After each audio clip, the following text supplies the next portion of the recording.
Thiruvananthapuram secretariat ജോലിക്കാരനായ ഭർത്താവ് സ്വന്തം നാടായ കോഴിക്കോട്ട് സ്വപ്നസൗധം പണിതിട്ട് 1.5 വർഷമേ ആയുള്ളൂ.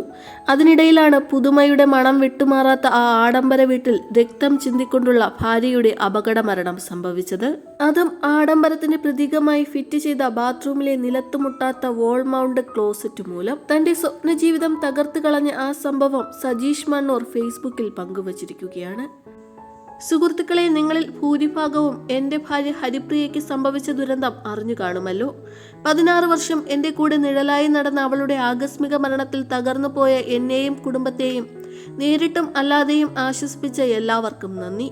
ഞങ്ങൾ ഞങ്ങളുടെ സ്വപ്ന സൗധം പണിത് താമസം തുടങ്ങിയിട്ട് 1.5 വർഷമേ ആകുന്നുള്ളൂ. നാട്ടിലില്ലാത്തതിനാൽ വീട് പണിയാൻ ഫുൾ കോൺട്രാക്ട് നൽകുകയായിരുന്നു. ബാത്റൂമുകളിൽ കൂടുതൽ ഭംഗിയും വൃത്തിയുമുള്ള പ്രമുഖ കമ്പനിയുടെ വാൾ മൗണ്ട് ക്ലോസറ്റുകൾ കോഴിക്കോട്ടെ ഒരു പ്രമുഖ സ്ഥാപനത്തിൽ നിന്നും ഞങ്ങൾ തന്നെ തിരഞ്ഞെടുക്കുകയായിരുന്നു. ഇക്കഴിഞ്ഞ ഏപ്രിൽ 22-ന് ബാത്റൂമിൽ പോയ ഭാര്യ പ്രസ്തുത ക്ലോസറ്റ് പൊട്ടി താഴേക്ക് പതിച്ച് ചിതറിത്തെറിച്ച് അതിൻ്റെ മൂർച്ചയേറിയ ഭാഗങ്ങൾ തുടയിലും വയറ്റിലും കുത്തിക്കയറി ചോര വാർന്ന് ആരുമറിയാതെ മരണപ്പെടുകയായിരുന്നു. ഞാൻ ജോലി സംബന്ധമായി തിരുവനന്തപുരത്തും 14-ഉം 11-ഉം വയസ്സുള്ള മക്കൾ കളിക്കുകയുമായിരുന്നു. ഇപ്പോൾ പലരും പറയുന്നു ഇത്തരം വാൾ മൗണ്ട് ക്ലോസറ്റുകൾ അപകടകാരികളാണ് എന്ന്. ധാരാളം പേർക്ക് ഇങ്ങനെ പരിക്ക് പറ്റിയിട്ടുണ്ട് എന്നും.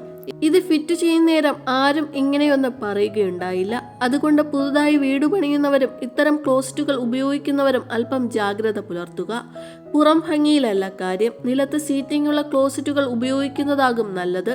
കൂടാതെ പരിചയസമ്പന്നരായ പ്ലംബർമാരെ ജോലി ഏൽപ്പിക്കുക.